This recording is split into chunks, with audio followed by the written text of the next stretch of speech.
Hello दोस्तों, नमस्कार। आप लोगों का एग्री स्टडी 92 में बहुत बहुत स्वागत है। आज हम plant breeding and crop physiology से संबंधित 100 प्लस मोस्ट इंपॉर्टेंट क्वेश्चन देखने वाले हैं जो विभिन्न प्रतियोगी परीक्षाओं में पूछे जा चुके हैं। इसमें हमारा पहला प्रश्न है, एक जीव के आनुवांशिक पदार्थ में अचानक परिवर्तन के कारण उपार्जित विभिन्नता क्या कहलाती है। जो जेनेटिकल चेंज हो जाते हैं, आनुवांशिक चेंज में अचानक परिवर्तन हो जाता है तो उपार्जित विभिन्नता को क्या बोलेंगे? संकर बोलेंगे, बायोटाइप बोलेंगे, उत्परिवर्तित बोलेंगे, एल्बिनो बोलेंगे। तो उसे बोलते हैं म्यूटेशन। ऑप्शन नंबर इसमें सी राइट हो जाएगा। एक जीव के आनुवांशिक पदार्थ में अचानक परिवर्तन के कारण उपार्जित विभिन्नता जो है उत्परिवर्तन यानी म्यूटेशन कहलाती है। अगला प्रश्न है, एकल बहुगुणित यानी पॉलीप्लॉइड जो विभिन्न स्रोतों जैसे विभिन्न जातियों से गुणसूत्र सेट रखता है क्या कहलाएगा? एकल बहुगुणित जो विभिन्न स्रोतों जैसे विभिन्न जातियों से गुणसूत्र सेट रखता है क्या कहलाएगा? स्वबहुगुणित, असुगुणित, चतुष्गुणित या परबहुगुणित। तो इसका राइट ऑप्शन हो जाएगा ऑप्शन नंबर डी। एकल बहुगुणित जो विभिन्न स्रोतों जैसे विभिन्न जातियों से गुणसूत्र सेट रखता है उसे परबहुगुणित बोलते हैं। अगला प्रश्न है, अधिकतर कुकुरबिट्स में लिंग रूप होता है। अधिकतर जो कुकुरबिट्स होते हैं उसमें लिंग रूप कैसा होता है? हर्माफ्रोडाइट, मोनोसियस या डायोसियस, इनमें से कोई नहीं। तो इसका राइट ऑप्शन हो जाएगा ऑप्शन नंबर बी। अधिकतर जो कुकुरबिट्स होते हैं वो मोनोसियस होते हैं। मोनोसियस का मतलब होता है एक ही प्लांट पर मेल एंड फीमेल फ्लावर पाए जाते हैं।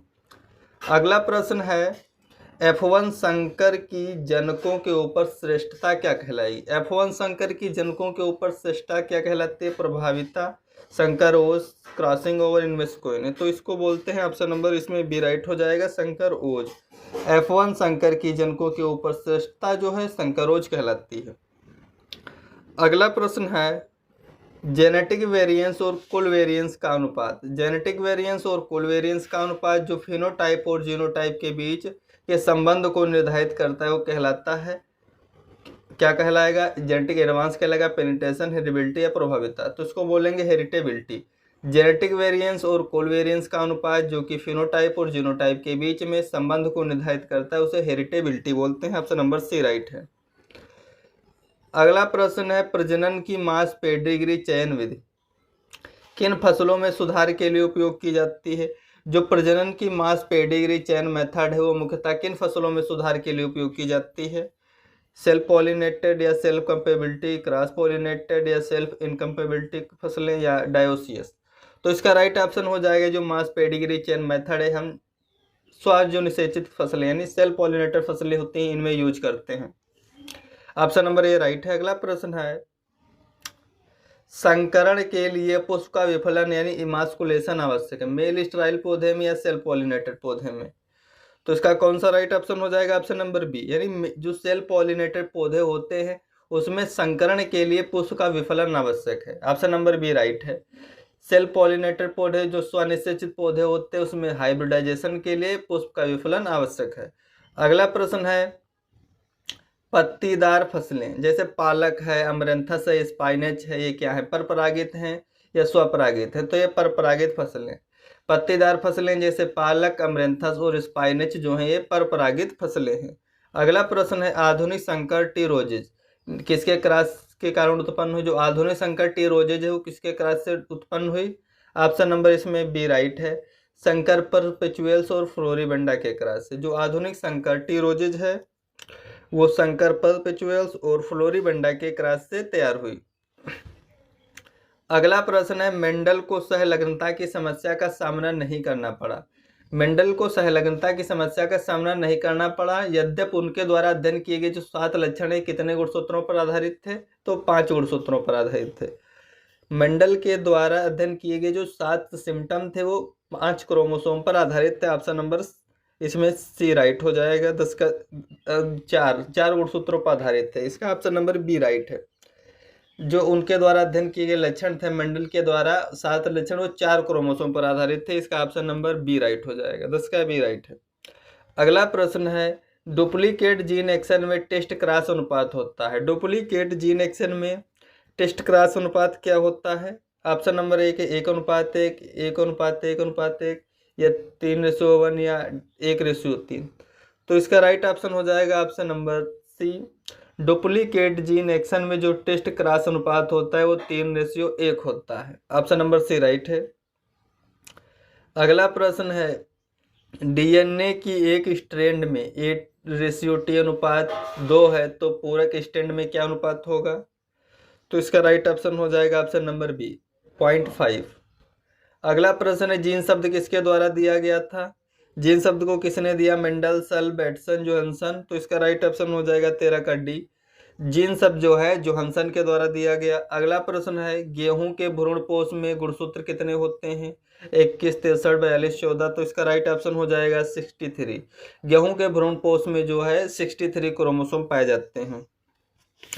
अगला प्रश्न है कोशिका द्रव्य नरबंधता मुख्यतः किन फसलों में संकर बीज उत्पादन के लिए उपयोग की जाती है? कोशिका द्रव्य नरबंधता जो है मुख्यतः किन फसलों में संकर बीज उत्पादन के लिए उपयोग में लाई जाती है? स्वपरागित, परपरागित, वेजिटेटिवली या सभी? तो इसका राइट ऑप्शन हो जाएगा 15 का सी। कोशिका द्रव्य नरबंधता मुख्यतः जो है वेजिटेटिवली जो होती हैं क्रॉप्स उनके बीज प्रोडक्शन में उपयोग आती है। अगला प्रश्न है एकल जीन का बहुप्रभाव कहलाता है। एकल जीन का बहुप्रभाव क्या कहलाएगा? बहुप्रभाविता, बहुगुणिता, विषम गुणिता। तो इसका राइट ऑप्शन हो जाएगा ए। एकल जीन का बहुप्रभाव यानी मल्टीपल इफेक्ट जो है बहुप्रभाविता कहलाएगा। ऑप्शन नंबर ए राइट है। अगला प्रश्न है हेट्रोजाइगस लेकिन होमोजीनियस पॉपुलेशन का उदाहरण है। हेट्रोजाइगस लेकिन होमोजीनियस पॉपुलेशन का उदाहरण है शुद्ध वंशक्रम, open pollinated variety, hybrid variety या सिंथेटिक वैरायटी। तो इसका राइट ऑप्शन हो जाएगा सी। हेट्रोजाइगस लेकिन होमोजीनियस पॉपुलेशन का उदाहरण है hybrid variety. Hybrid variety heterozygous होती है लेकिन पॉपुलेशन उसकी होमोजीनियस होती है। अगला प्रश्न है एक इनब्रेड लाइन का ओपन पॉलिनेटेड वैरायटी के साथ संकरण कहलाता है। एक इनब्रेड लाइन का ओपन पॉलिनेटेड वैरायटी के साथ संकरण क्या कहलाएगा? बैक क्रॉस, टॉप क्रॉस, 3-वे क्रॉस, डबल क्रॉस। तो इसका राइट ऑप्शन हो जाएगा ऑप्शन नंबर बी। एक इनब्रेड लाइन का ओपन पॉलिनेटेड वैरायटी के साथ जो क्रॉस होता है वो टॉप क्रॉस कहलाता है। अगला प्रश्न है प्रथम कृत्रिम संकर किसके द्वारा बनाया गया? जो प्रथम कृत्रिम संकर है उसको किसके द्वारा बनाया गया? मेंडल, कोलिरूटर, थॉमस फेयरचाइल्ड या बेल। तो इसका राइट ऑप्शन हो जाएगा बी। जो प्रथम कृत्रिम संकर था वो थॉमस फेयरचाइल्ड के द्वारा बनाया गया था। अगला प्रश्न है वैज्ञानिक आधार पर सिस्टेमिक संकरण का कार्य किस वैज्ञानिक के साथ शुरू हुआ? ऑप्शन नंबर ए है शेर, मक्का, पटेल कपास, कोलिरूटर निकोटिया, नाइट फल। तो 20 का ऑप्शन नंबर सी राइट हो जाएगा। कोलिरूटर निकोटियाना से संबंधित है। वैज्ञानिक आधार पर सिस्टेमिक संकरण का कार्य किस वैज्ञानिक के कार्य के साथ शुरू हुआ? Koelreuter Nicotiana. Option number C right है। अगला प्रश्न है डबल क्रॉस प्लान किसके द्वारा दिया गया? डबल क्रॉस प्लान जोन्स के द्वारा, बेल के द्वारा, सल या नाइट। तो इसका राइट ऑप्शन हो जाएगा सी। जो डबल क्रॉस प्लान है वो जोन्स के द्वारा दिया गया। अगला प्रश्न है ई कोलाई में वर्तुलाकार गुणसूत्र का विचार किसने दिया? ई कोलाई में वर्तुलाकार गुणसूत्र का जो विचार है वो कैरेंस ने दिया था। ऑप्शन नंबर ए राइट है। अगला प्रश्न है कि पौधों में लिंग किसने खोजा था? ग्रीव ने, केमेरियस, लिनियस या फेयरचाइल्ड। तो इसका राइट ऑप्शन हो जाएगा 23 का बी। केमेरियस ने पौधों में लिंग खोजा था। अगला प्रश्न है किसने कुत्तों में कृत्रिम गर्भाधान से पिल्ला पैदा करने का तरीका खोजा? ग्राफ ने, स्पेलंजानी, ओ हटविंग या टिंडल। तो इसका राइट ऑप्शन हो जाएगा ऑप्शन नंबर सी। स्पेलंजानी ने कुत्तों में कृत्रिम गर्भाधान से पिल्ला पैदा करने का तरीका खोजा। अगला प्रश्न है अनुजननवाद यानी इपीजेनेसिस की धारणा किसने दी? इपीजेनेसिस की धारणा किसने दी? ऑप्शन नंबर ए अरस्तु, बी वोल्फ, सी बोनेट, डी डार्विन। तो इसका राइट ऑप्शन हो जाएगा ऑप्शन नंबर सी। इपीजेनेसिस की जो अवधारणा है वो वोल्फ ने दी थी। अगला प्रश्न है ओरिजिन ऑफ स्पीसीज कब प्रकाशित हुई? तो इसका राइट ऑप्शन पहला ऑप्शन है 1759, बी है 1859, सी है 1959, डी है 1895। तो इसका राइट ऑप्शन हो जाएगा बी। जो ओरिजिन ऑफ स्पीसीज बुक है वो 1859 ईस्वी में प्रकाशित हुई। ओरिजिन ऑफ स्पीसीज 1859 में प्रकाशित हुई। ऑप्शन नंबर 20 का राइट हो जाएगा। अगला प्रश्न है जर्म प्लाज्म थ्योरी यानी जो जर्म प्लाज्म थ्योरी है जनन द्रव्यवाद किसने दिया? डार्विन, केस्टल, वीजमैन या फिलिप्स। तो इसका राइट ऑप्शन हो जाएगा ऑप्शन नंबर बी। वीजमैन के द्वारा जो है जर्मप्लाज्म थ्योरी दी गई। अगला प्रश्न है सेल लिंकेज थ्योरी किसने दी? विरकोस, रेडन, सोयन, नेगाली या हुक? तो इसका राइट ऑप्शन हो जाएगा 28 का ए, सेल लिंकेज जो थ्योरी है विरको के द्वारा दी गई। अगला प्रश्न है गुणसूत्र किस प्रवस्था में ज्यादा कंडेंस यानी सांद्रित हो जाते हैं? Prophase, metaphase, anaphase, telophase? तो इसका राइट ऑप्शन हो जाएगा ऑप्शन नंबर सी। जो एनाफेज स्टेज होती है उसमें क्रोमोसोम जो होते हैं ज्यादा सांद्रित हो जाते हैं। अगला प्रश्न है किस प्रवस्था में डीएनए का संश्लेषण होता है? किस प्रवस्था में डीएनए का संश्लेषण होता है? तो ऑप्शन नंबर सी राइट हो जाएगा, यस स्टेज में डीएनए का संश्लेषण होता है। अगला प्रश्न है डीएनए डबल हेलिक्स में जीए किसके बराबर होता है? डीएनए डबल हेलिक्स में जीए किसके बराबर होता है? सीटी के बराबर। ऑप्शन नंबर ए राइट है। अगला प्रश्न है हर्शे एवं चेज ने अपने प्रयोग में डीएनए को किसके साथ लेबल किया था?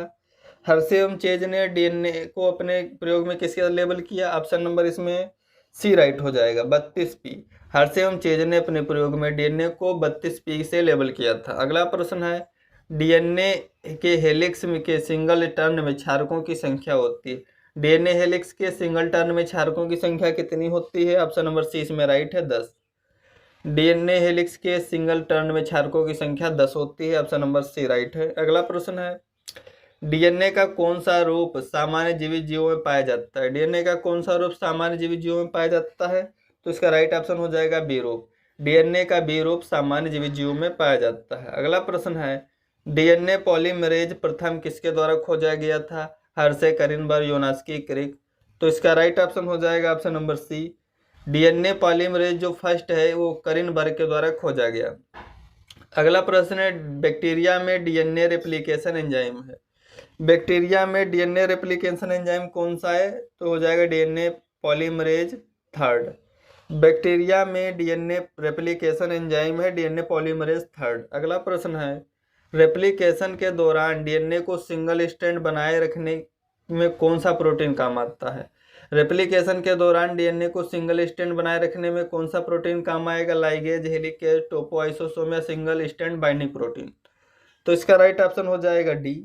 जो सिंगल स्ट्रैंड बाइंडिंग प्रोटीन होती है रेप्लिकेशन के दौरान डीएनए को सिंगल स्ट्रैंड बनाए रखने में सहायक होती है। अगला प्रश्न है डीएनए कण का अधिकतम शोषण किस वेवलेंथ पर होता है? डीएनए कण का अधिकतम अवशोषण जो है किस वेवलेंथ पर होगा? 260 राइट ऑप्शन हो जाएगा। डीएनए कण का अधिकतम शोषण 260 वेवलेंथ पर होता है। अगला प्रश्न है ब्रिज बेकेज संयोग चक्र से उत्पन्न दो पुत्री कोशिकाओं में होगा। ब्रिज बेकेज संयोग चक्र से उत्पन्न दो पुत्री कोशिकाओं में क्या होगा? द्विगुणन या न्यूनता या दोनों? तो इसका राइट ऑप्शन होगा दोनों। 42 का ऑप्शन नंबर सी राइट है। ब्रिज ब्रेकेज संयुक्त चक्र से उत्पन्न दो पुत्री कोशिकाओं में द्विगुणन और डिफिशियंसी या न्यूनता दोनों होंगे। अगला प्रश्न है एडेनिन में राइटोमेरिक शिफ्ट इसको किसके साथ जोड़ा बनाने में सहायता करेगा? एडेनिन में जो राइटोमेरिक शिफ्ट है किसके साथ जोड़ा बनाने में सहायता करेगा? तो ऑप्शन नंबर ए ही राइट हो जाएगा, साइटोसिन। एडेनिन में राइटोमेरिक जो शिफ्ट होता है एमिनो से इमिनो किसके साथ जोड़ा बनाने में सहायता करता है? साइटोसिन के साथ। मनुष्य में एक ओएक्स व्यक्ति अपनी कोशिकाओं में कितने बार बॉडी रखता है? मनुष्य में जो ओएक्स व्यक्ति है अपनी कोशिकाओं में कोई नहीं बार बॉडी रखता है। अगला प्रश्न है न्यूक्लियोलस किसके उत्पादन में मुख्य भूमिका निभाता है? ऑप्शन नंबर ए है आरएनए, टीआरएनए या एमआरएनए सभी? तो इसका राइट ऑप्शन हो जाएगा ए। जो न्यूक्लियोलस है वो आरआरएनए के उत्पादन में भूमिका निभाता है। अगला प्रश्न है डाइकोटिलिडन एल्ब्यूमिनेज बीज है। सोयाबीन, मटर, अरंडी, कपास? तो इसका राइट ऑप्शन हो जाएगा ए। जो सोयाबीन है वो डाइकोटिलिडनस एल्ब्यूमिनेज बीज है। अगला प्रश्न देखेंगे पौधों में ड्रॉट टॉलरेंस से संबंधित अमीनो अम्ल है। पौधों में ड्रॉट टॉलरेंस से संबंधित कौन सा अमीनो अम्ल है? ग्लूटिक अम्ल, प्रोटीन, ग्लाइसिन या हाइड्रोप्रोलिन? तो इसका राइट ऑप्शन हो जाएगा बी। पौधों में ड्रॉट टॉलरेंस से संबंधित अमीनो अम्ल है प्रोलीन। अगला प्रश्न है निम्न में से कौन सा प्रतिजैविक कोशिका भित्ति के संश्लेषण में अवरोधक है? पेनिसिलिन, ऑक्सामाइसिन, एरिस्टोकेटिन, वेनामाइसिन सभी? तो इसका राइट ऑप्शन हो जाएगा ऑप्शन नंबर डी। कौन सा प्रतिजैविक जो है कोशिका भित्ति के संश्लेषण में अवरोधक है? इनमें सभी राइट है। पेनिसिलिन है, ऑक्सामाइसिन, एरिस्टोकेटिन और वेनामाइसिन। अगला प्रश्न है कोशिका झिल्ली के संश्लेषण में रोधक है। कोशिका झिल्ली के अवशोषण में कौन सा रोधक है? इसमें भी सभी राइट है। पॉलीमिक्सिन, ग्रेमिसिडिन, सिरोलिन और टायरोसिडिन। कोशिका झिल्ली के संश्लेषण में रोधक पॉलीमिक्सिन, ग्रेमिसिडिन, सिरोलिन, टायरोसिडिन। अगला प्रश्न है mRNA संश्लेषण रोधक है। mRNA संश्लेषण रोधक है, इसमें सभी राइट हो जाएंगे। एक्टिनोमाइसिन डी, रिफामाइसिन या 5-ब्रोमोयूरेसिल। mRNA संश्लेषण रोधक हैं एक्टिनोमाइसिन, रिफामाइसिन और ब्रोमोयूरेसिल। अगला प्रश्न है प्रोटीन संश्लेषण में रोधक, इसमें भी सभी राइट ऑप्शन हो जाएंगे। स्ट्रेटोमाइसिन है, यूरोमाइसिन, निपोमाइसिन, क्लोरामफेनिकाल, एरिथ्रोमाइसिन।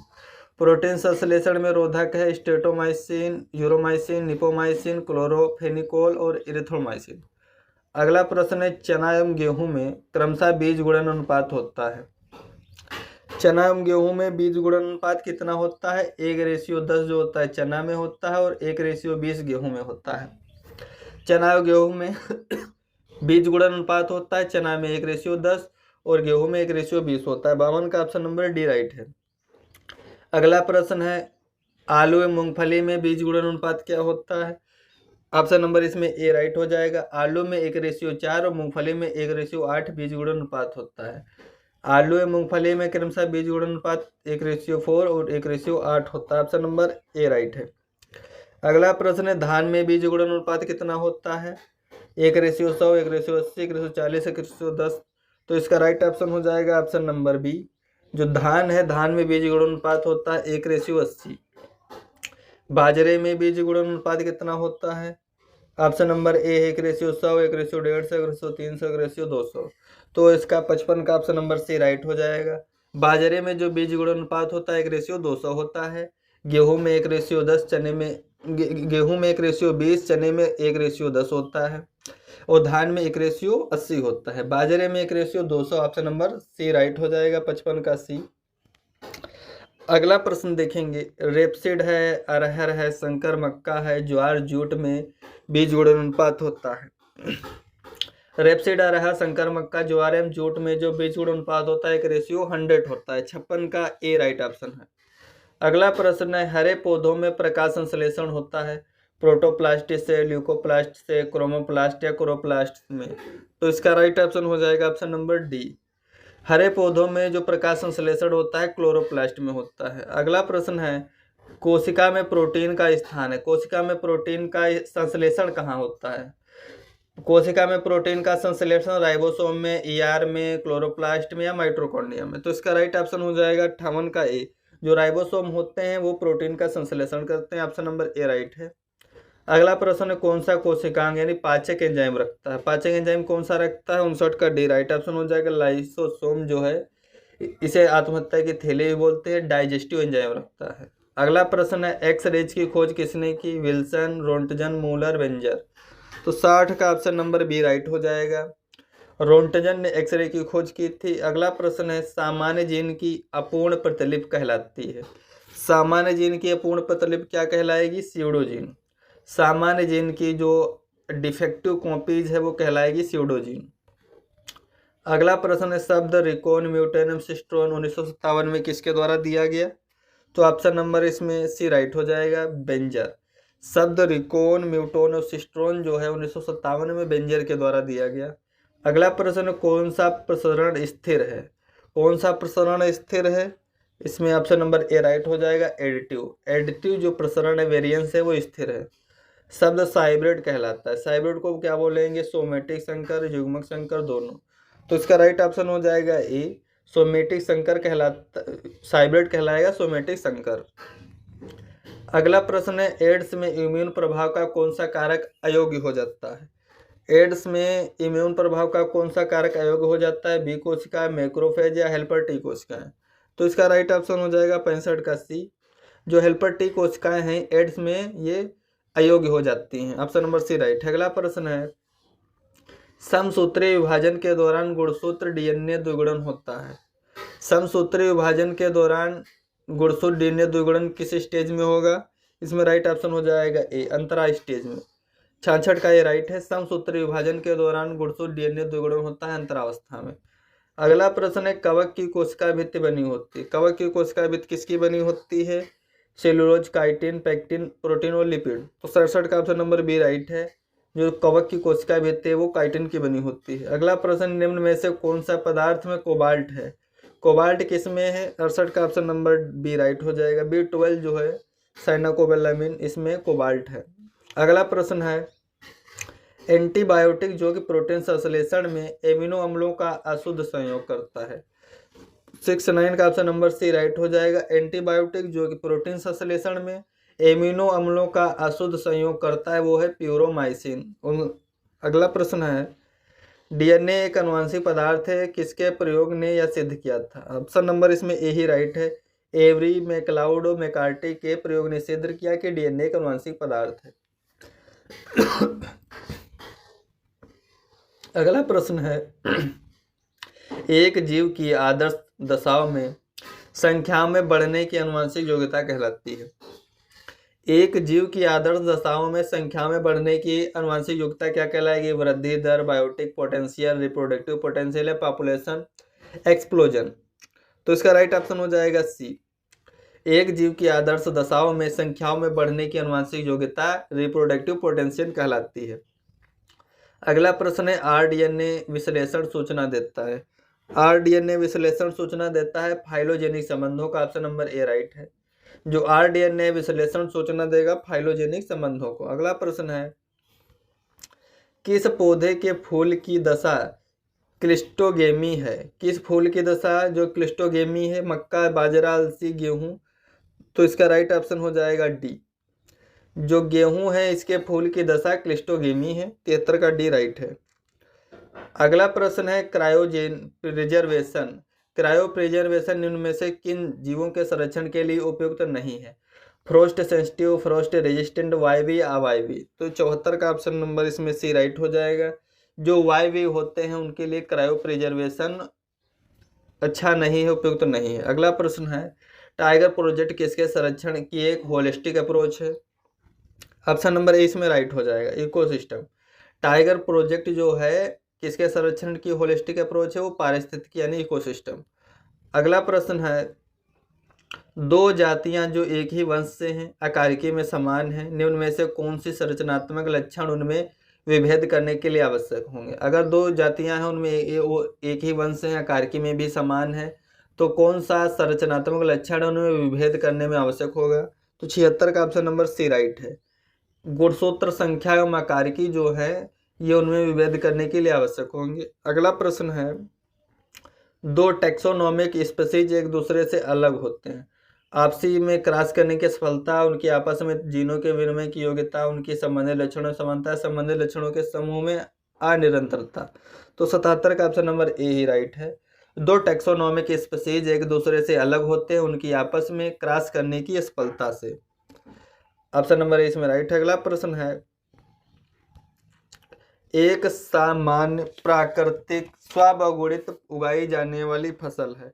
एक सामान्य प्राकृतिक स्वबहुगुणित उगाई जाने वाली फसल कौन सी है? तो 78 का सी राइट ऑप्शन हो जाएगा।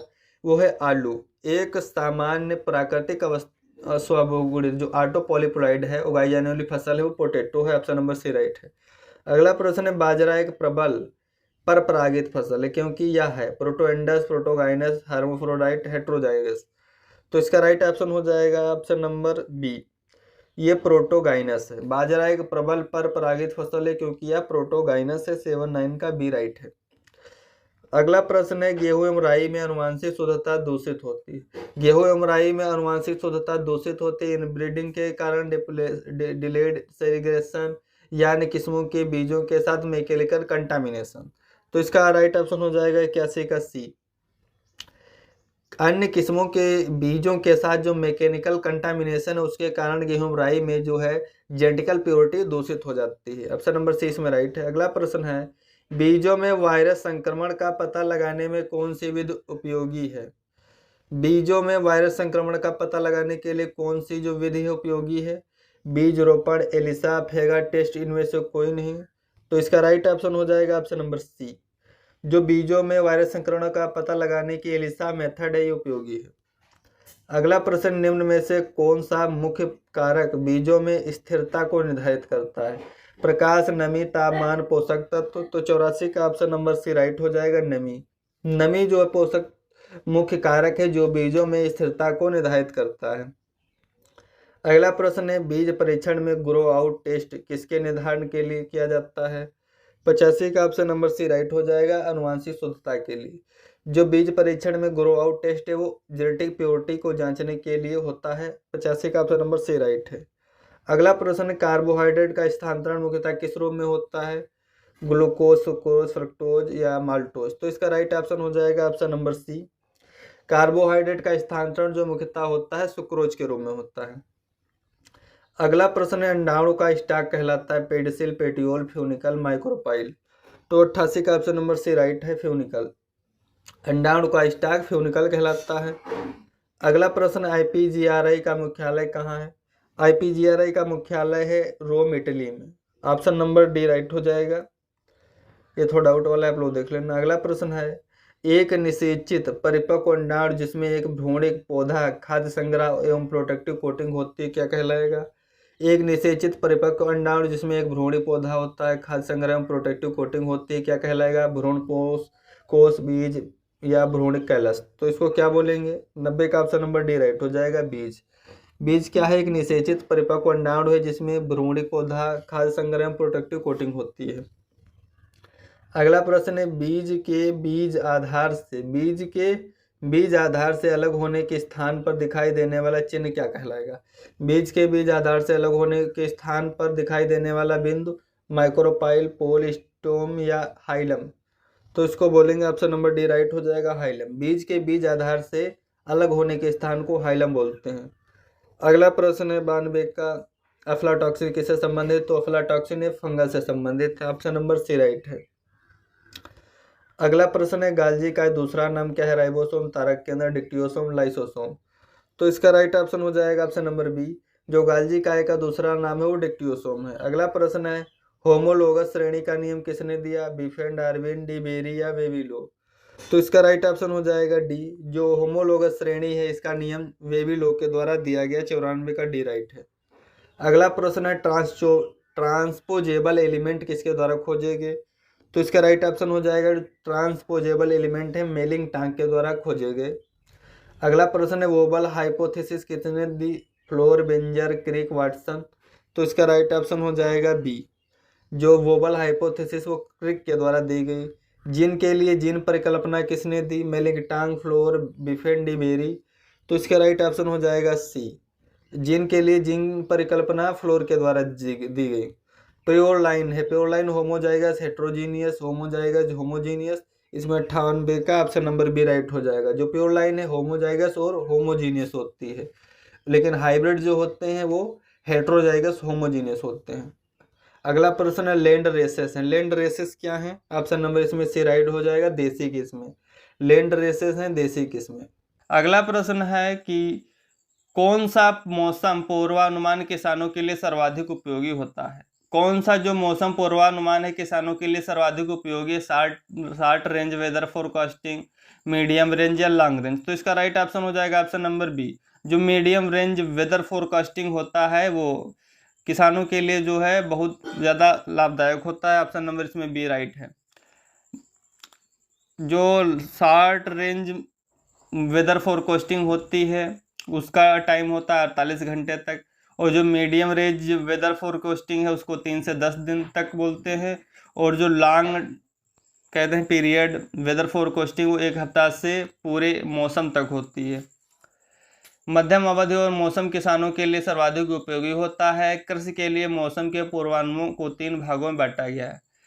तो पहला जो लघु अवधि मौसम पूर्वानुमान होता है 48 घंटे तक होता है, और जो मध्यम अवधि होता है 3 से 10 दिन, और दीर्घ अवधि वाला पूर्वानुमान 1 सप्ताह से अधिक और 1 मौसम तक हो सकता है। अगला प्रश्न है, वर्षा होने के लिए अनुकूल दशा है। वर्षा होने के लिए अनुकूल दशा क्या है? निम्न नमी की कमी हो, लो मॉइस्चर कंटेंट हो, हाई मॉइस्चर कंटेंट हो, कूलिंग ऑफ एयर हो या वायु का आरोहण हो। तो इसका राइट ऑप्शन हो जाएगा वर्षा के लिए कूलिंग ऑफ एयर, यानी उच्च नमी की मात्रा हो या ठंडी हो हल्की। तो ये वर्षा होने के अनुकूल दशाएं हैं। ऑप्शन नंबर इसमें सी राइट हो जाएगा।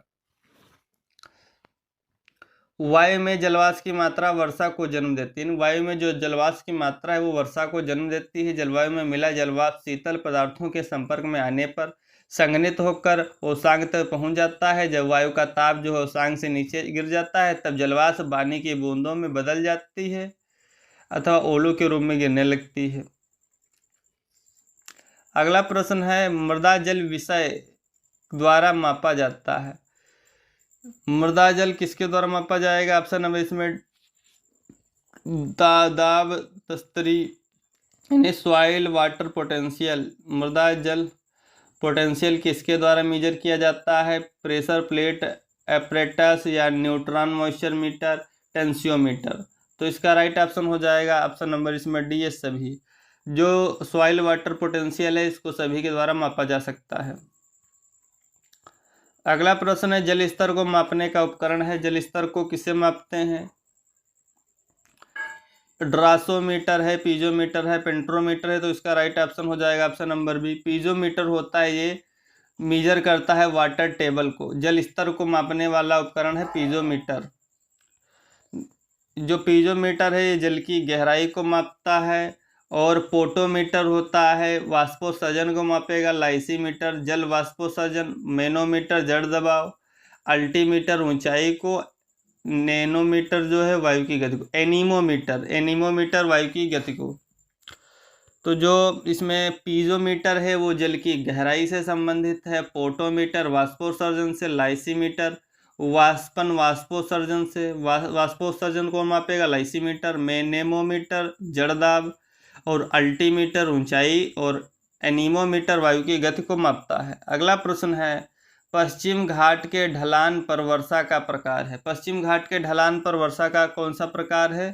तो ये पर्वतीय। पश्चिम घाट के ढलान पर वर्षा का प्रकार है पर्वतीय। अगला प्रश्न है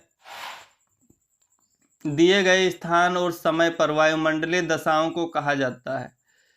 तो इसका राइट ऑप्शन हो जाएगा बी मौसम। दिए गए स्थान और समय पर वायुमंडलीय दशाओं को मौसम कहते हैं।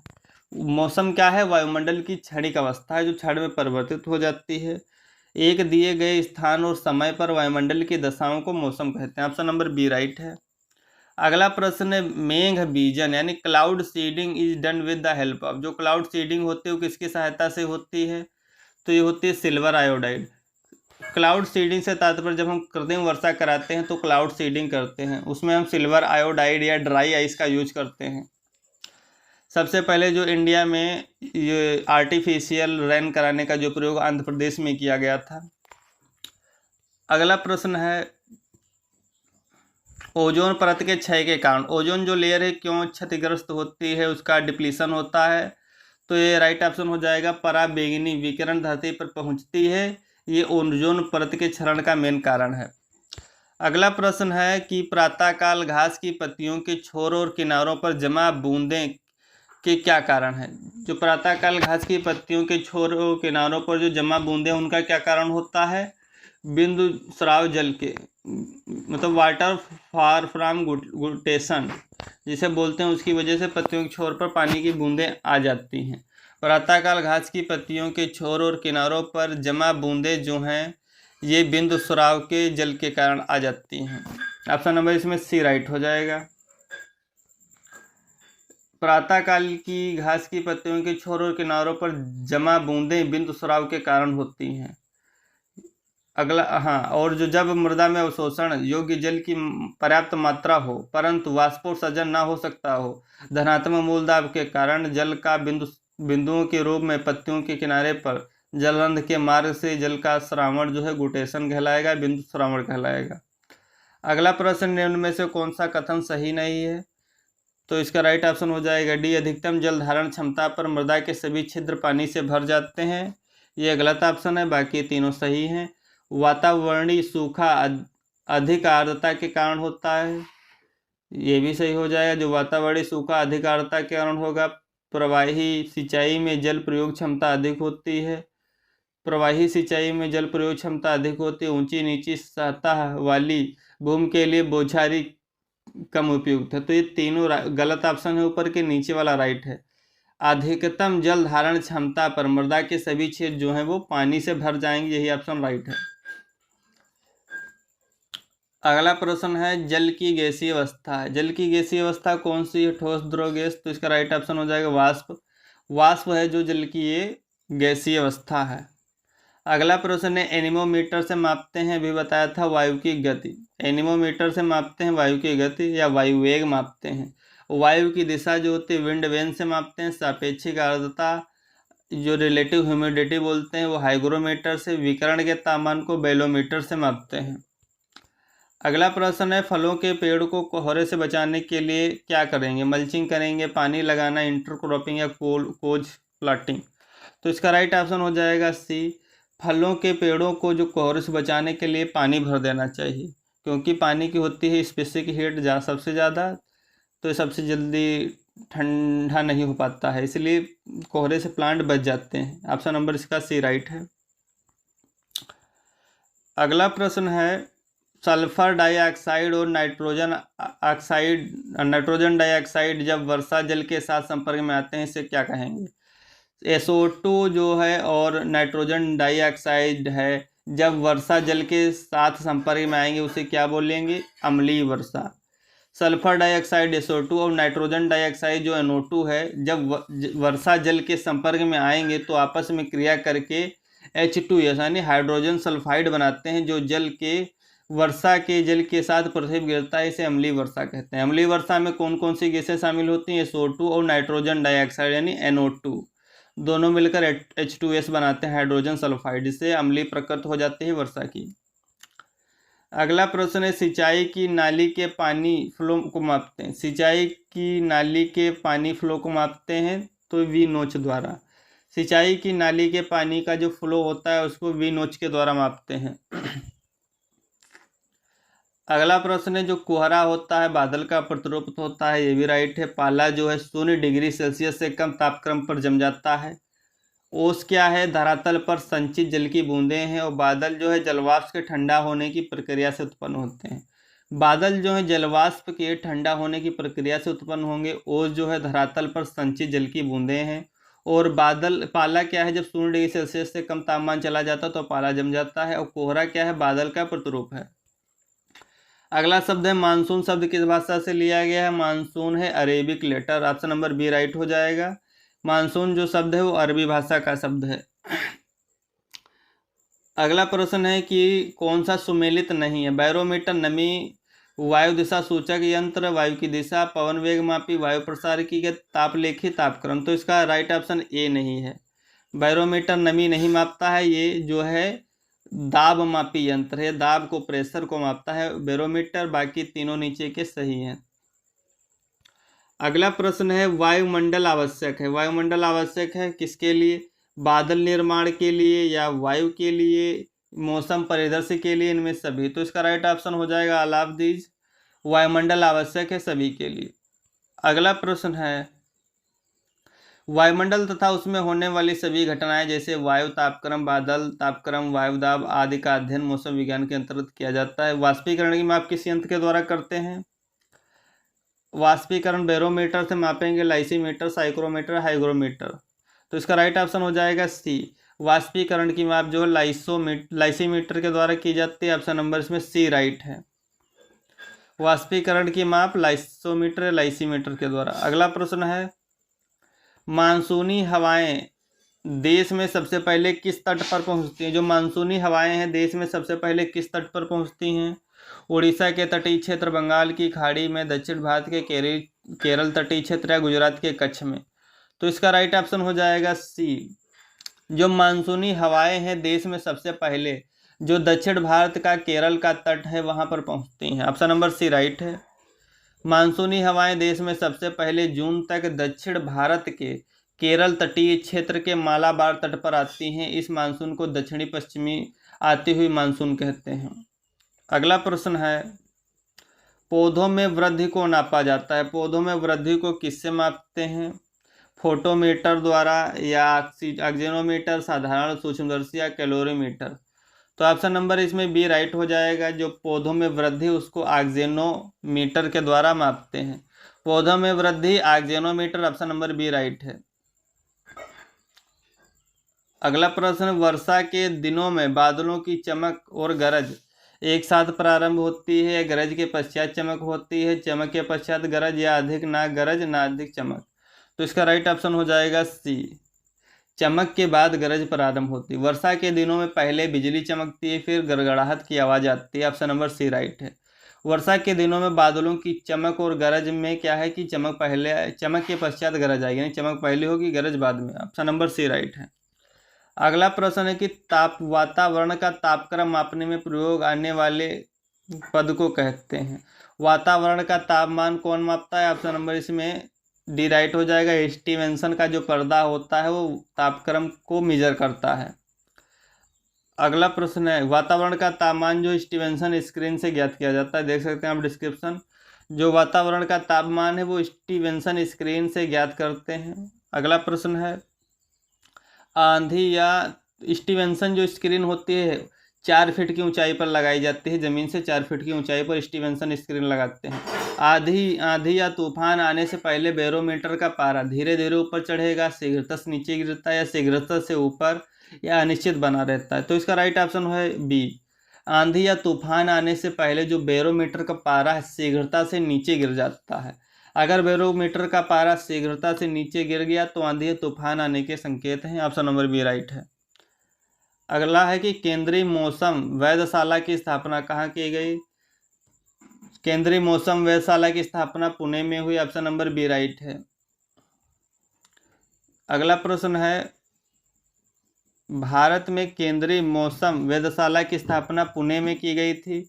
आईएमडी जो है उसकी स्थापना 1875 में पुणे महाराष्ट्र में हुई। इंडियन मेट्रोलॉजिकल डिपार्टमेंट 1875 पुणे में। अगला प्रश्न है, घाघ के अनुसार अंबा झार चले पुरवाई कैसे मौसम का पूर्वानुमान है? शुष्क मौसम का। घाघ के अनुसार अंबा झार चले पुरवाई कैसे मौसम का पूर्वानुमान है? शुष्क मौसम का। ऑप्शन नंबर ए राइट है। अगला प्रश्न है, वायु का वेग मापने हेतु कौन सा उपकरण उपयोग करते हैं? थर्मामीटर, एनीमोमीटर, थर्मोग्राफ या बैरोमीटर? तो इसका राइट ऑप्शन हो जाएगा सी, वायु का वेग मापने के लिए यूज करेंगे हवा का वेग एनीमोमीटर। देख सकते हैं आप, जो एनीमोमीटर होता है पवन वेग लेखी या वायु वेग लेखी। बैरोमीटर वायु दाब मापने के लिए। विंड वेन वायु की दिशा, विंड वेन वायु की दिशा को मापेगा। बैरोमीटर वायु के दाब को मापेगा। और वायु वेग के लिए एनीमोग्राफ या एनीमोमीटर होता है। अगला प्रश्न है कि थर्मोमीटर जो है किसी स्थान के तापमान को मापेगा, और थर्मोग्राफ जो है इस यंत्र पर तापमान स्वतः अंकित होता है। थर्मोग्राफ पर अपने आप ऑटोमेटिक टेम्परेचर रिकॉर्ड होता रहता है। अगला प्रश्न है, इनमें से किसको भारत में कृषि मौसम विज्ञान का जनक कहते हैं? भारत में किसको कृषि मौसम विज्ञान का जनक कहते हैं? तो ऑप्शन नंबर ए राइट है। इसमें professor LA. Ramdas, professor LA. Ramdas हैं ये कृषि मौसम विज्ञान के जनक हैं इंडिया में। एल.ए. रामदास जो हैं कृषि मौसम विज्ञान के इंडिया में जनक हैं। ऑप्शन नंबर ए राइट है। अगला प्रश्न है, इंफ्रारेड थर्मामीटर से नापा जाता है। इंफ्रारेड थर्मामीटर से क्या मापेंगे? सॉइल टेम्परेचर या एयर टेम्परेचर या वाटर टेम्परेचर या क्रॉप कैनोपी टेम्परेचर? तो इसका राइट ऑप्शन हो जाएगा, जो इंफ्रारेड थर्मामीटर होता है उससे फसल के अंदर क्रॉप कैनोपी का तापक्रम मापते हैं। इंफ्रारेड थर्मामीटर से फसल के अंदर क्रॉप कैनोपी का तापक्रम मापते हैं। ऑप्शन नंबर इसमें डी राइट है।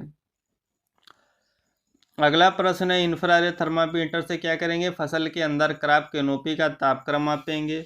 और जो सॉइल थर्मामीटर होते हैं उनसे भूमि का तापक्रम नापते हैं। किस्कोग्राफ जो होता है पौधों की वृद्धि मापने का यंत्र है। किस्कोग्राफ पौधों की वृद्धि मापने का यंत्र है। और विंडवेन हवा की दिशा ज्ञात करता है। और पिकनोमीटर जो है मृदा का अपेक्षित घनत्व ज्ञात करता है। पिकनोमीटर मृदा का अपेक्षित घनत्व, एनीमोमीटर वायु की गति मापने में। अगला प्रश्न है, सोलर रेडिएशन किस यंत्र से नापते हैं? रेनगेज से, पायरोनोमीटर, हाइग्रोमीटर? इनमें से कोई नहीं। तो आप देख सकते हैं सोलर रेडिएशन जो होता है पायरेनोमीटर होता है। ऑप्शन नंबर इसमें बी राइट है। सोलर रेडिएशन पायरेनोमीटर, देख सकते हैं आप, ये पायरेनोमीटर है सोलर रेडिएशन से। एनीमोमीटर वायु की गति से। एवेपोरोमीटर वाष्पोत्सर्जन से। और टेंसियोमीटर भूमि में पानी की कमी और जो रेन गेज है वर्षा जल स्तर को मापता है। रेन गेज वर्षा जल स्तर को मापता है। भारतीय मौसम विज्ञान विभाग की स्थापना की गई। जो भारतीय मौसम विज्ञान विभाग की स्थापना है वो पुणे में की गई। आईएमडी जो है 1875 में इसमें पुणे में स्थापित हुआ था। भारतीय मौसम विभाग की स्थापना जो 1875 पुणे में हुई। आईएमडी के अंतर्गत कृषि मौसम अनुभाग की स्थापना 1932 में की गई थी। आईएमडी के अंतर्गत जो है इंडियन मेट्रोलॉजिकल डिपार्टमेंट के अंतर्गत जो कृषि मौसम अनुभाग है उसकी स्थापना 1932 में की गई।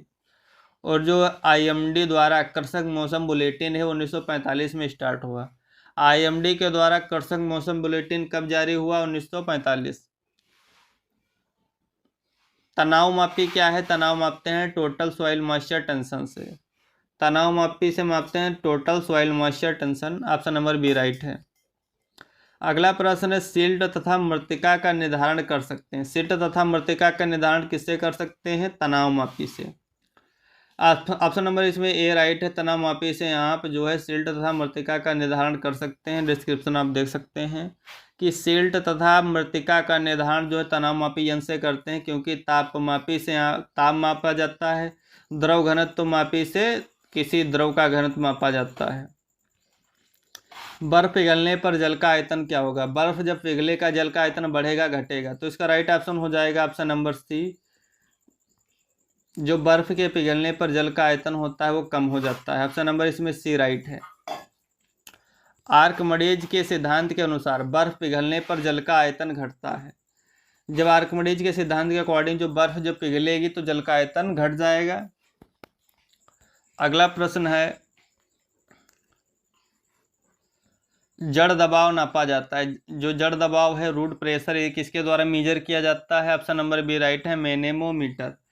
जो रूट प्रेशर है वो मैनेमोमीटर के द्वारा मापा जाएगा जड़ दबाव। अगला प्रश्न है वाष्पोत्सर्जन की दर वातावरण के दबाव में कमी से प्रभावित होगी या प्रभावित होगी, बढ़ जाएगी या तेजी से कम होगी? तो इसका राइट ऑप्शन हो जाएगा ऑप्शन नंबर बी है। वाष्पोत्सर्जन की दर वातावरण के दबाव में कमी से बढ़ जाएगी। वाष्पोत्सर्जन की दर जो वातावरण के प्रेशर में अगर कमी होगी तो ये बढ़ जाएगी वाष्पोत्सर्जन की दर। वाष्पोत्सर्जन की दर वातावरण के दबाव में कमी से वाष्पोत्सर्जन बढ़ने लगती है। अगला प्रश्न है इसमें हवा का दबाव नापने वाला यंत्र। Instrument use to measure air pressure. Air pressure किसके द्वारा मेजर करते हैं? ऑप्शन नंबर बी राइट है। इसमें दाब मापी के द्वारा जो है प्रेशर को नापते हैं। जो हवा का दाब नापते हैं बैरोमीटर या दाब मापी से। हवा की गति मापते हैं एनीमोमीटर से। शरीर का टेम्परेचर थर्मोमीटर या तापमापी से। ताप मापते हैं थर्मोग्राफ या तापलेखी से। ताप मापते हैं थर्मोग्राफ या तापलेखी से। अगला प्रश्न है पोटोमीटर का प्रयोग करते हैं। पोटोमीटर का प्रयोग किस में करेंगे? ऑप्शन नंबर इसमें पहला है वाष्पोत्सर्जन दर मापने में, वृद्धि नापने में, प्रकाश संश्लेषण नापने में, वायुदाब मापने में। जो पोटोमीटर होता है वो वाष्पोत्सर्जन दर मापता है। ऑप्शन नंबर इसमें ए राइट है, वाष्पोत्सर्जन दर पोटोमीटर संबंधित है इससे। अगला प्रश्न है पवन ऊर्जा किस प्रकार की ऊर्जा है? तो पवन ऊर्जा है कि रिन्यूएबल एनर्जी, नवीनीकरण ऊर्जा है। पवन ऊर्जा एक प्रकार की नवीनीकरण ऊर्जा है। नवीनीकरण ऊर्जा के अन्य स्रोत कौन कौन से हैं? नवीनीकरण ऊर्जा के अन्य स्रोत हैं जैसे पवन ऊर्जा है, सौर ऊर्जा है, पन बिजली ऊर्जा है, ज्वारीय ऊर्जा है, भूतापीय ऊर्जा है, बायोमास ऊर्जा। बायोमास ऊर्जा, भूतापीय ऊर्जा, ज्वारीय ऊर्जा, पन बिजली ऊर्जा, सौर ऊर्जा, पवन ऊर्जा, जल ऊर्जा, ये सभी क्या है कि रिन्यूएबल यानी नवीनीकरण ऊर्जा के स्रोत हैं। अगला प्रश्न है धुंध है, ओस है, कोहरा है, वर्षा इत्यादि वातावरण किस सतह में होती हैं? ओस, धुंध, कोहरा, वर्षा ये किस वातावरण में होंगी? ट्रोपोस्ट्रेटो मेसोजाइनो किस में होंगे? ऑप्शन नंबर डी राइट है। सबसे जो निचला मंडल होता है 8 से 18 किलोमीटर वाला, ये ट्रोपोस्फियर। धुंध, ओस, कोहरा आदि जो सभी जो भी होता है ये सभी किस में होता है? क्षोभ मंडल में होता है। ऑप्शन नंबर इसमें डी राइट है। धुंध, ओहरा, कोस, ओहरा, वर्षा ये सभी क्षोभ मंडल में होते हैं। अगला प्रश्न है भारत में मानसून का द्वार कहाँ से? भारत में मानसून का द्वार केरल का मालाबार तट। ऑप्शन नंबर बी राइट हो जाएगा। भारत में मानसून का द्वार केरल से है। 1 से 30 जून के बीच में मानसून केरल में आ जाता है, मालाबार तट तक। अगला प्रश्न है, मीडियम रेंज का जो वेदर फोरकास्टिंग होता है वो 3 से 10 दिन के लिए 48 घंटे के लिए होता है, 24 से 48 घंटे। और मीडियम रेंज जो वाला हो जाएगा 3 से 10 दिन, और जो शॉर्ट रेंज वाला होता है 48 घंटे होता है, और जो लॉन्ग रेंज वेदर फोरकास्टिंग होता है वो एक मौसम के लिए 1 हफ्ते से अधिक हो सकता है। शॉर्ट टर्म जो है वेदर फोरकास्टिंग 48 घंटे के लिए होता है, मीडियम रेंज वेदर फोरकास्टिंग 48 घंटे 3 से 10 दिन के लिए, और जो लॉन्ग टर्म वेदर फोरकास्टिंग होता है वो 1 हफ्ते से अधिक लगभग एक मौसम के लिए भी हो सकता है। जो किसानों के लिए सर्वाधिक उपयोगी होता है वो मध्यम अवधि मौसम पूर्वानुमान होता है, 3 से 10 दिन वाला। ऑप्शन नंबर ए इसमें राइट है। साइक्रोमीटर को नापने के लिए काम में लिया जाता है, साइक्रोमीटर क्या मापेगा? ऑप्शन नंबर इसमें सी राइट हो जाएगा। साइक्रोमीटर जो है सापेक्ष आर्द्रता को मापने के काम आता है, ऑप्शन नंबर सी राइट है। साइक्रोमीटर रिलेटिव ह्यूमिडिटी को मापता है।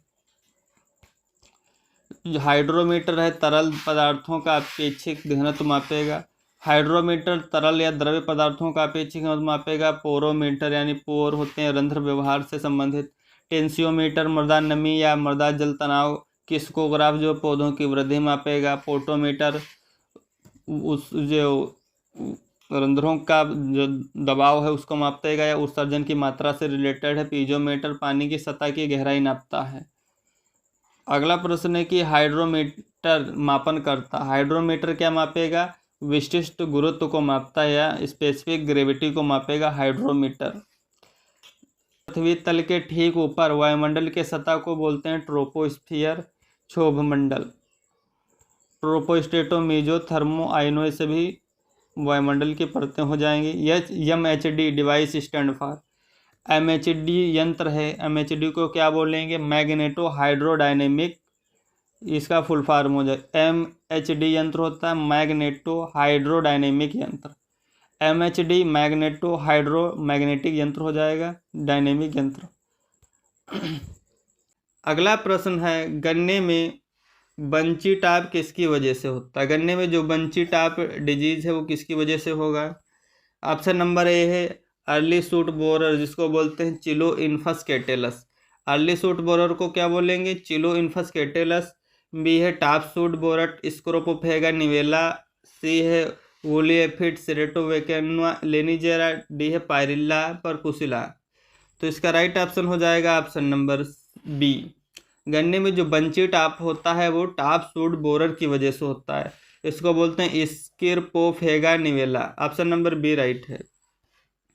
अगला प्रश्न है, गन्ने में पत्तियों में स्ट्रिपिंग होने का मतलब किसके आक्रमण से कम होता है? गन्ने की पत्तियों में स्ट्रिपिंग होने से किसका आक्रमण कम हो जाता है?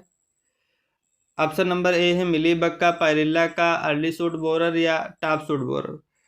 गन्ने की पत्तियों में स्ट्रिपिंग होने से जो है ऑप्शन नंबर इसमें ए राइट हो जाएगा 14 का ए, की इसमें मिलीबग का जो आक्रमण है वो कम हो जाएगा गन्ने में अगर स्ट्रिपिंग हो जाती है। अगला प्रश्न है, गन्ने का लीफ हॉपर किस लेपिडोप्टेरन परिजीवाभ जिसे बोलते हैं पैरासिटोइड से कंट्रोल होता है? गन्ने का लीफ हॉपर जो है लेपिडोप्टेरन परिजीवाभ से नियंत्रित होता है। कौन सा वो पैरासिटोइड है जिससे लीफ हॉपर कंट्रोल होगा गन्ने का? ऑप्शन नंबर ए एप्रिकेनिया मिलोनोलुका ग्रेनुलोसिस वायरस या स्टोरमियोसिस या ट्राइगोडर्मा चिलेनिस। तो इसका राइट ऑप्शन हो जाएगा 15 का ए। जो गन्ने का लीफ हॉपर है वो किस पैरासिटोइड से कंट्रोल होगा? एप्रिकेनिया मिलोनोलुका से। ऑप्शन नंबर ए राइट है। अगला प्रश्न है, तंबाकू की पत्ती का संकुचन यानी स्केलेटनाइजेशन किसके कारण होता है? एफिड है, सफ़ेद मक्खी है या तंबाकू लट है या तंबाकू तनागाल है? तो इसका राइट ऑप्शन हो जाएगा tobacco caterpillar. Option number C right है। तंबाकू की पत्ती का जो संकुचन होता है टेबेको लट या टेबेको कैटरपिलर की वजह से होता है। ऑप्शन नंबर सी इसमें राइट है। अगला प्रश्न है, नींबू की तितली है, नींबू की तितली कौन सी है? टैक्सोपटेरा सिट्रिसिडा है, फाइलोनेस्टिस सिट्रेला, पेपिलियो डिमोलियस या इनमें से कोई नहीं। जो नींबू की तितली है उसे बोलते हैं, ऑप्शन नंबर सी राइट है, पेपिलियो डिमोलियस। पेपिलियो डिमोलियस ये नींबू की तितली है। अगला प्रश्न है, अनार को पॉलीथीन बैग से कवर किससे बचाने के लिए करते हैं? अनार के फलों को पॉलीथीन से कवर क्यों कर देते हैं? सकिंग मोथ से बचाने के लिए, फ्रूट बोरर या सूट होल बोरर या फ्रूट फ्लाई? तो इसका राइट ऑप्शन हो जाएगा अनार को पॉलीथीन के बैग से कवर कर देते हैं जिसमें क्योंकि सकिंग मोथ ना लगे। ऑप्शन नंबर ए राइट हो जाएगा। अगला प्रश्न है, सेब में छाल का गुलाबी होना और गुलाबी रंग फल पर होकर पहुंचना किसका लक्षण है? Option number A apple woolly aphid, San Jose scale, apple stem borer या लीफ ऊचर। तो इसका राइट ऑप्शन हो जाएगा ऑप्शन नंबर ए। सेब में, ऑप्शन नंबर 20 में है, सेब में छाल का गुलाबी होना और गुलाबी रंग फल पर होकर नुकसान पहुंचाना ये सेंट जोस स्केल का लक्षण है। ऑप्शन नंबर 20 में राइट है। सेंट जोस स्केल डिजीज होता है सेब में, तो क्या होता है, गुलाबी रंग जो है फलों पर आ जाता है जिससे नुकसान पहुंचता है। अगला प्रश्न है, आलू को खेत और भंडारण दोनों में कौन सा कीट नुकसान पहुंचाता है? आलू को खेत और भंडारण दोनों में नुकसान पहुंचाने वाला इंसेक्ट कौन है? Potato aphid, lady bird beetle, potato tuber moth या पोटैटो ब्लैक कटवर्म? तो इसका राइट ऑप्शन हो जाएगा ऑप्शन नंबर सी। जो पोटैटो ट्यूबर मोथ होता है आलू को खेत और भंडारण दोनों में नुकसान पहुंचाने वाला कीट है। अगला प्रश्न है, एक लार्वल परजीवी जिसे बोलते हैं पैरासिटोइड, चिलोनस ब्लैक बुर्नी किसकी जनसंख्या को नियंत्रित करता है? चिलोनस जो ब्लैक बुर्नी है पैरासिटोइड वो किसकी जनसंख्या को नियंत्रित करेगा? ऑप्शन नंबर ए है एग्रोटिस इप्सिलोन वी फथोरेमिया ओपर्क्यूलेलासी म्यूजस परसिकी। तो इसका राइट ऑप्शन हो जाएगा ऑप्शन नंबर बी। जो चिलोनस ब्लैक बुर्नी पैरासिटोइड है वो फथोरेमिया ओपर्क्यूलेला की पॉपुलेशन को कंट्रोल करता है। अगला प्रश्न है, पत्ता गोभी में माइनिंग और स्केलेटनाइजेशन किसके लक्षण है? पत्ता गोभी में माइनिंग और स्केलेटनाइजेशन किसके लक्षण है? ऑप्शन नंबर ए है डायमंड बैक मोथ, बी है कैबेज बोरर, सी है पेंटेड बैग, डी में से कोई नहीं। तो इसका राइट ऑप्शन हो जाएगा ऑप्शन नंबर ए। जो पत्ता गोभी में माइनिंग और स्केलेटनाइजेशन है वो डायमंड बैक मोथ के लक्षण हैं। अगला प्रश्न है, बीटी पत्ता गोभी किसके खिलाफ तैयार की गई? Diamond back moth, cabbage butterfly, painted bag या एफिड? तो 24 का ऑप्शन नंबर ए राइट हो जाएगा। जो बीटी पत्ता गोभी वो डायमंड बैक मोथ के खिलाफ तैयार की गई। अगला प्रश्न है, नारियल में गमोसिस और क्राउन टोपलिंग किसके कारण होता है? नारियल में गमोसिस और क्राउन टोपलिंग किसके कारण होता है? राइनोसिरस बीटल या red palm beetle, weevil, black headed caterpillar या कोकोनट माइट? तो इसका राइट ऑप्शन हो जाएगा ऑप्शन नंबर बी। इसमें जो रेड पाम वीवल है इसमें इसकी वजह से नारियल में गमोसिस और क्राउन टोपलिंग हो जाती है।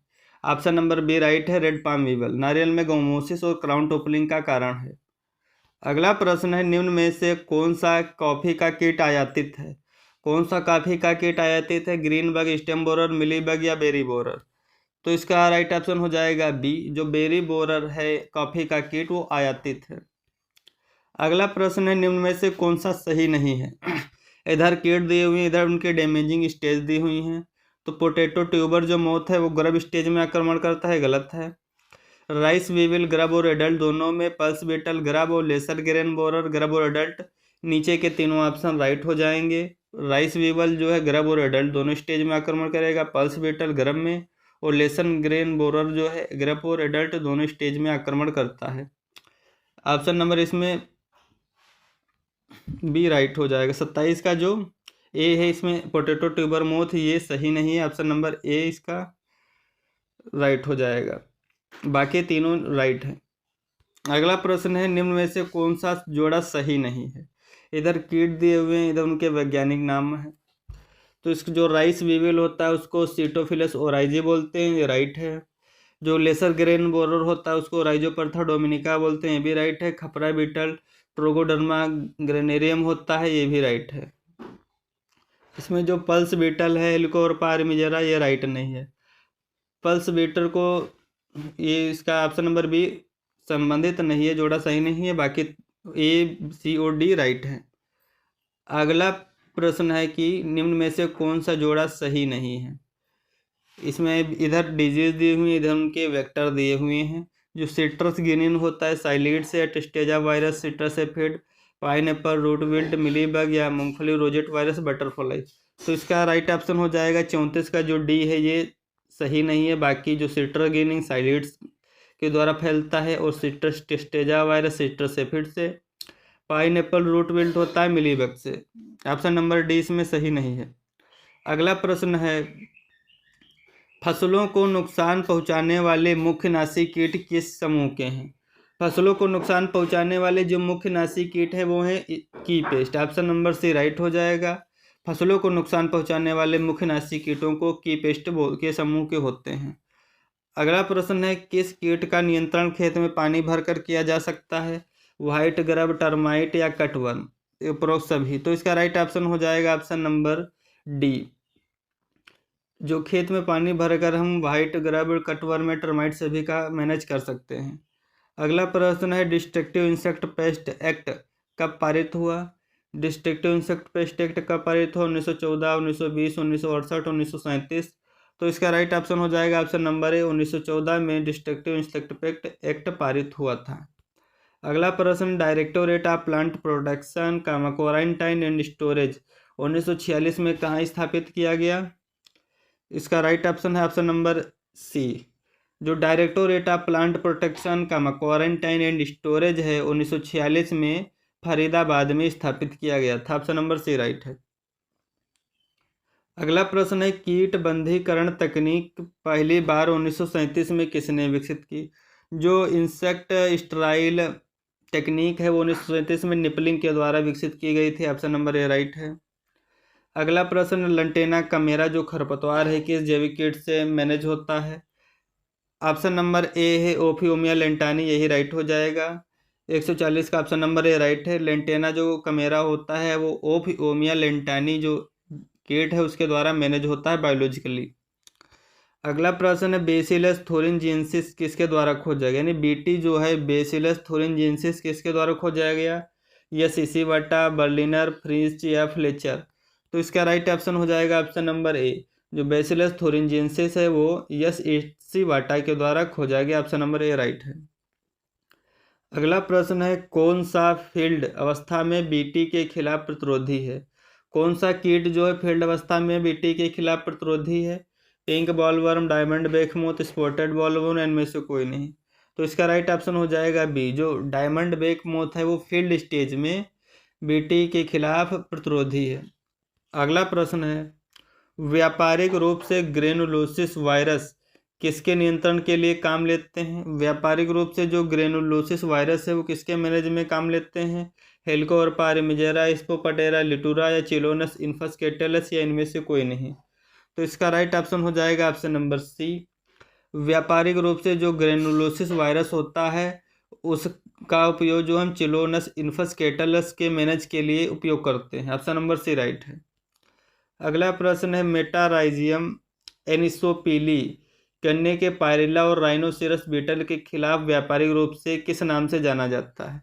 जो मेटाराइजियम एनिसोपीली है इसको गन्ने के पायरिल्ला और राइनोसेरस बीटल के खिलाफ हम यूज करते हैं। इसका व्यापारिक नाम क्या है? ऑप्शन नंबर सी राइट है, Biomax. Option number C right है, बायोमैक्स। मेटाराइजियम एनिसोपीली जो गन्ने के पायरिल्ला और राइनोसेरस बीटल के खिलाफ व्यापारिक रूप से यूज होता है उसका व्यापारिक नाम क्या है? बायोमैक्स। अगला प्रश्न है, निम्न में से दीमक के खिलाफ कौन सा प्रतिकर्षी यानी रिपेलेंट काम में लेते हैं? सिट्रोनेला का तेल, डीट या पेंटाक्लोरोफिनाल या बार्डोमेक्सियर। तो इसका राइट ऑप्शन हो जाएगा ऑप्शन नंबर सी। दीमक के खिलाफ जो है रिपेलेंट यानी प्रतिकर्षी के रूप में पेंटाक्लोरोफिनाल का यूज करते हैं। ऑप्शन नंबर सी राइट है। अब डिस्कस करेंगे यूपी जीके के मोस्ट इंपॉर्टेंट क्वेश्चंस। इसमें हमारा पहला प्रश्न है, यमुना नदी उत्तर प्रदेश के किस जनपद में गंगा में मिल जाती है? यमुना नदी जो है उत्तर प्रदेश के किस जिले में गंगा में मिल जाती है? तो इसका राइट ऑप्शन हो जाएगा प्रयागराज। यमुना नदी जो है 1376 किलोमीटर इसकी लंबाई है, उसके पश्चात गंगा में मिल जाती है प्रयागराज संगम में। ऑप्शन नंबर सी इसमें राइट है। अगला प्रश्न है, रानी लक्ष्मीबाई बांध अवस्थित है। रानी लक्ष्मीबाई बांध कहाँ पर अवस्थित है? बेतवा नदी पर रानी लक्ष्मीबाई बांध है बेतवा नदी पर। अगला प्रश्न है, उत्तर प्रदेश में सर्वप्रथम नलकूपों का प्रयोग कहाँ किया गया था? तो सर्वप्रथम नलकूपों का प्रयोग जो है मेरठ में हुआ था। मेरठ से ही 1857 की क्रांति शुरू हुई थी। ऑप्शन नंबर ए इसमें राइट है। अगला प्रश्न है, पवित्र शालिग्राम जो पत्थर हैं वो किस नदी पर पाए जाते हैं? गोमती, शारदा, घाघरा। तो ये गंडक नदी। गंडक नदी की लंबाई जो है 630 किलोमीटर के आसपास है। ये नेपाल से निकलती है गंडक नदी। इसको नारायणी नदी भी मैदानी क्षेत्रों में कहते हैं। शालिग्रामी या नारायणी नदी, नेपाल में इसको शालिग्रामी बोलते हैं। इसमें शालिग्राम पत्थर भी पाए जाते हैं गंडक नदी में, और ये जब मैदानी क्षेत्रों में आते हैं तो उसे नारायणी नदी भी बोलते हैं। 630 किलोमीटर के आसपास इसकी लंबाई है गंडक की। अगला प्रश्न, गोविंद वल्लभ पंत सागर स्थित है? जो गोविंद वल्लभ पंत सागर नहीं, वो एक कृत्रिम झील है। ये सोनभद्र में स्थित है। ऑप्शन नंबर डी राइट है। गोविंद वल्लभ पंत सागर जो झील है ये सोनभद्र में है। अगला प्रश्न है, मेजा जलाशय का निर्माण किस नदी पर किया गया है? तो मेजा जलाशय जो है ये प्रयागराज में है, बेला नदी पर इसका निर्माण किया गया है। अगला प्रश्न है, उत्तर प्रदेश में सर्वाधिक नहरें किस भाग में पाई जाती है? तो यूपी में सर्वाधिक नहरें हैं उत्तर प्रदेश के किस भाग में पाई जाती हैं? पूर्वी, पश्चिमी, दक्षिणी। तो इसका राइट ऑप्शन है सी। जो यूपी का जो पश्चिमी यूपी भाग है यहाँ पर सर्वाधिक नहरें पाई जाती हैं। अगला प्रश्न है, रामगंगा नदी उत्तर प्रदेश के किस जनपद से प्रवेश करती है? जो है रामगंगा नदी है यूपी के बिजनौर जनपद से प्रवेश करती है। ऑप्शन नंबर इसमें बी राइट है। रामगंगा नदी जो है यूपी के बिजनौर से प्रवेश करती है, और गंगा नदी भी बिजनौर से ही आती है। गंगा नदी की जो लंबाई है पूरे भारत में 2525 किलोमीटर है, और यूपी में केवल बात करें तो गंगा नदी की लंबाई जो है 1450 किलोमीटर है, या यूपी के 28 जिलों से होकर प्रवाहित होती है। अगला प्रश्न है, बाण सागर परियोजना किस नदी पर है? बाण सागर परियोजना है सोन नदी पर। ऑप्शन नंबर सी राइट है। जो घाघरा नदी का उद्गम स्थल कहाँ है? घाघरा नदी का उद्गम स्थल मापचा चुंगो ग्लेशियर है। ये जो है बहराइच से प्रवेश करती है इंडिया में। अगला प्रश्न है, ओबरा बांध किस नदी पर है? ओबरा बांध है ये रिहन नदी पर। ऑप्शन नंबर सी राइट है। गंगा नदी यूपी के कितने जिलों से बहती है? तो 28। और यमुना नदी यूपी के 20 जिलों से होकर प्रवाहित होती है। यमुना नदी यूपी के कितने जिलों से प्रवाहित होती है? 20। इसकी लंबाई 1376 किलोमीटर। यमुनोत्री ग्लेशियर उत्तराखंड से यमुना नदी निकलती है। उत्तराखंड, हिमाचल प्रदेश, फिर हरियाणा, यूपी में होकर प्रवाहित होती है, और प्रयागराज संगम में गंगा नदी से मिल जाती है। ऑप्शन नंबर 20 में राइट है। अगला प्रश्न है, हथनी कुंड परियोजना किस नदी पर है? तो ये यमुना नदी पर। हथनी कुंड परियोजना यमुना नदी पर है। सरयू नदी किस नदी की सहायक नदी है? तो ये शारदा की सहायक नदी। सरयू शारदा की सहायक नदी है। अगला प्रश्न है, घाघरा नदी यूपी के किस जनपद में प्रवेश करती है? तो ये बहराइच राइट ऑप्शन हो जाएगा। बहराइच से जो घाघरा नदी है प्रवेश करती है। अगला प्रश्न है, शारदा नदी किस जिले से उत्तर प्रदेश में प्रवेश करती है? तो पीलीभीत। जो शारदा नदी है पीलीभीत से जो है यूपी में प्रवेश करती है। अगला प्रश्न है, लखनऊ शहर किस नदी के तट पर बसा हुआ है? गोमती नदी के तट पर। अगला प्रश्न है, कानपुर शहर किस नदी के किनारे है? तो गंगा नदी के तट पर। गंगा नदी निम्न में से किसकी सहायक नदी नहीं है? तो चंबल नदी। चंबल जो है ये यमुना की सहायक नदी है। घाघरा, यमुना, गोमती ये गंगा की सहायक नदियां हैं। उद्गम स्रोतों के आधार पर उत्तर प्रदेश में कितने प्रकार की नदियां पाई जाती हैं? 3। एक हिमालयी, एक मैदानी क्षेत्र वाली, और दक्षिण के पठारी क्षेत्रों वाली। अगला प्रश्न है, निम्नलिखित में से कौन सा नगर गंगा के किनारे स्थित नहीं है? कानपुर, कन्नौज, गाजीपुर ये सभी जो है गंगा किनारे, लेकिन कौशाम्बी जो है ये गंगा किनारे स्थित नहीं है। बेतवा नदी उत्तर प्रदेश के किस जिले से यमुना नदी में प्रवेश करती है? तो राइट ऑप्शन हो जाएगा हमीरपुर। बेतवा नदी उत्तर प्रदेश की जो है हमीरपुर जिले से प्रवेश करती है। अगला प्रश्न है, उत्तर प्रदेश में बहने वाली गोमती नदी किस स्थान पर गंगा नदी से मिलती है? तो ये गाजीपुर राइट ऑप्शन हो जाएगा। उत्तर प्रदेश में बहने वाली गोमती नदी जो है गाजीपुर में गंगा नदी से मिलती है। अगला प्रश्न है, निम्न में से कौन सी यमुना की सहायक नदी नहीं है? तो कल्याणी राइट ऑप्शन हो जाएगा। कल्याणी जो है यमुना की सहायक नदी नहीं है। अगला प्रश्न है, निम्न में से किस नदी तट पर गोरखपुर स्थित है? जो गोरखपुर है वो राप्ती नदी के तट पर स्थित है। ऑप्शन नंबर सी राइट है। अगला प्रश्न है, देश में नलकूपों द्वारा सर्वाधिक सिंचित क्षेत्रफल कहाँ है? तो यूपी में। देश में नलकूपों द्वारा सर्वाधिक सिंचित क्षेत्रफल उत्तर प्रदेश में है। अगला प्रश्न है, शुक्रताल कहाँ पर है? मुजफ्फरनगर में। शुक्रताल मुजफ्फरनगर में है। फुलहर झील प्रदेश के किस जनपद में स्थित है? ये पीलीभीत में है फुलहर झील। अगला प्रश्न है कि उत्तर प्रदेश में झीलों के संदर्भ में कौन सा विकल्प सही नहीं है? सही सुमेलित है। तो इसमें ये सभी चारों राइट है। रामगढ़ जो है गोरखपुर में है, मानसी गंगा मथुरा में है, लक्ष्मी ताल झांसी में, मदन सागर महोबा में। मानव निर्मित झील जो है वो है गोविंद सागर सोनभद्र में है।